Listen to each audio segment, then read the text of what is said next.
Hey y'all, what's up? So today I'm doing a video review because this is so important and this is going to encompass lower back pain, exercising for people 40 and up. This could apply to you if you're before 40, obviously, but I've come into this since around my 40s. I've always had back pain starting when I was in college. I would teach 10 aerobics classes a week and run 5Ks. And my back, I guess it was just had a weak link. I never had issues with my neck and stuff, but my lower back would just completely flatline on me. And so I didn't have insurance when I was in college. And so I thought, how am I going to walk without pain? And so I found yoga. And so I got really good at hip openers and things like that in yoga. However, even if I would try to go back and do running, anything with high intensity pounding, the back pain would come back, even doing the yoga stuff. So I've pretty much always had to be very careful with my exercising.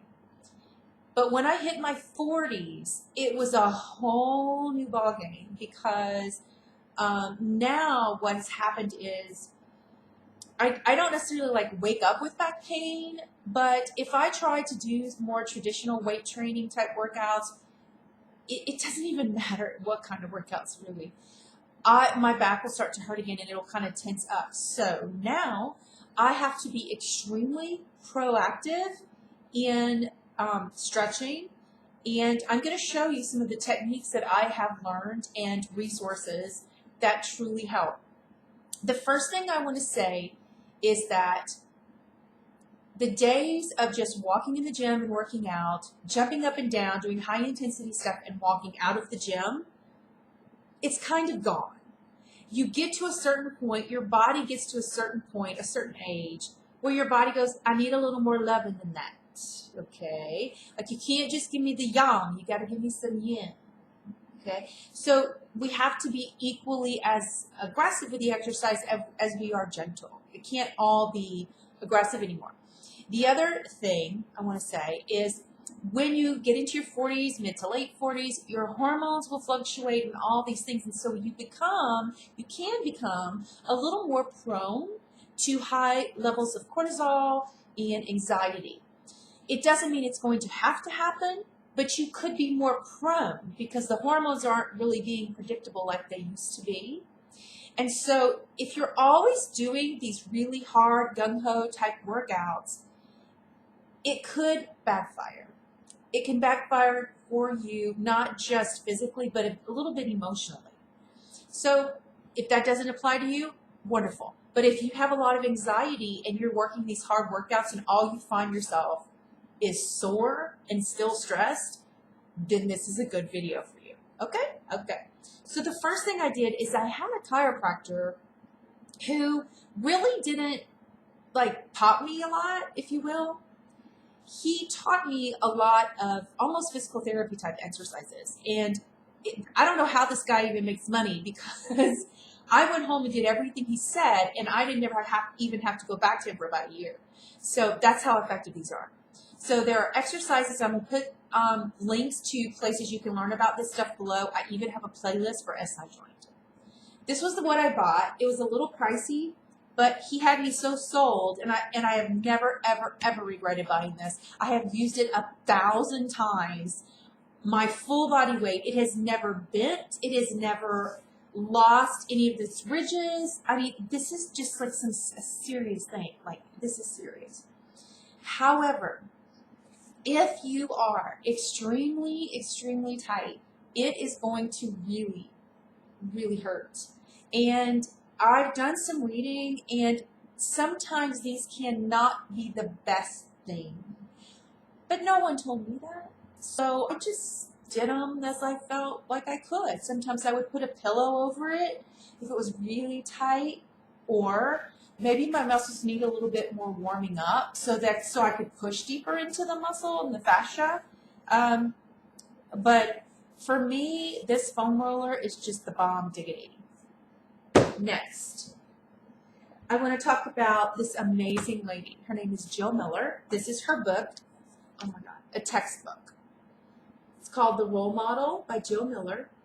She was a dancer at first, and then she became a yoga teacher. And I'm very much paraphrasing her story, but it's a really good story. But due to her own injuries, like many of us, we're looking for a gym that did involve just taking pain pills and stuff. She kind of stumbled through synchronicity, as you would have it, this method that is sort of based on using the roller ball, the trigger point ball, but she uses way more tricks. Okay, look at this. Look at this. Just look at this book. I showed it to another chiropractor that I go see, and she was blown away. She's like, this is like a textbook we would use in school. So this is one of the balls that come with the bundle. And I'm not paid to do this. I just love it so much. And I know it helps people. And I'm like, everybody should know about this. So this one is like for your abdominal area and stuff like that. So that's really awesome. Then you get the alpha ball. And she talks about how you can kind of like wear them in, you know, and they'll get a little bit kind of softer as you go. Then there's two more. There's this one, and there's this one. And you can buy them separately, but I just got the bundle. It was on sale. She had a big discount, and I just did it because I'm just one of those people that's going to do it. So sometimes she has exercises where you actually use both of these, and you'll put them like behind your neck, in between your spine, and do stuff. You can also use them just sitting on the couch and like just put one like under each buttock, and it kind of keeps that buttock awake and that fascia kind of like keeping it loose. You can use them like if you're on an airplane or in your car, you can put them in the back of you, just kind of roll. It feels so good. So I highly recommend, if you are one of those people that doesn't want to spend a lot of money on going to doctor's offices, going to chiropractor's offices, if you don't have insurance, if you don't want to end up on pain medication, especially addictive pain medication, you have got to learn to take care of yourself.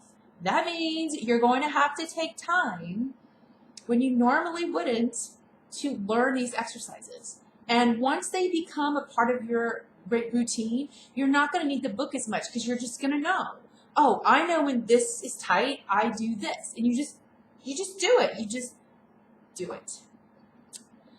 So I'm all about the ways that we can learn to take care of our bodies when we can. And many times we can take care of things. And the chiropractors have told me, and even regular doctors have told me, if you watch my other video on why I love natural health care, they've said, I can't believe you got off blood pressure medication in 2 weeks. And I gave him a list of every single thing I did. And he's like, but nobody does that.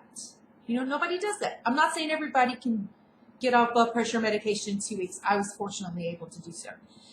Or most people would have already gone into the doctor and gotten a shot in their back, or just, but from what the doctors have said to me, they don't do anything at home. They're not really working it.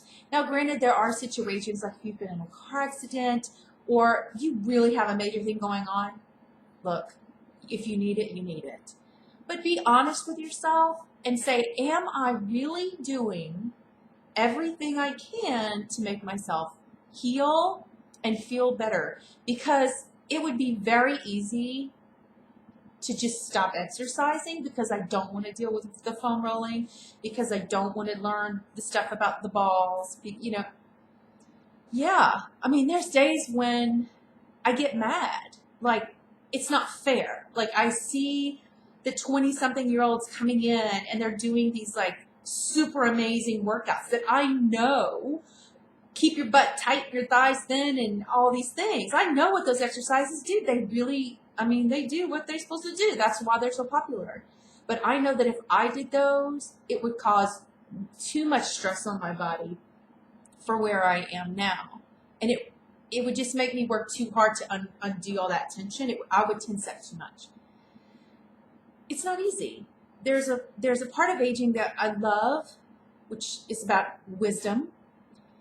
And then there's another part of aging that is a little hard to swallow.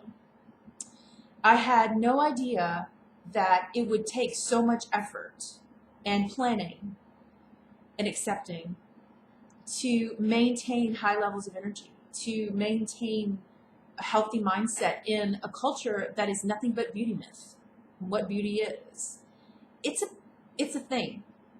So if you can just start with one thing, I would say, and you're having some back pain, check these resources out because you can really help yourself and you owe it to yourself. You don't want to spend the next half of your life doling out money on pills and doctors for something that you could spend less than $100 for and have it for the rest of your life and have the knowledge of it for the rest of your life and help the people you love. If they're hurt, you can say, wait, try this, do this. So you can help other people with it too. So I hope this has served you.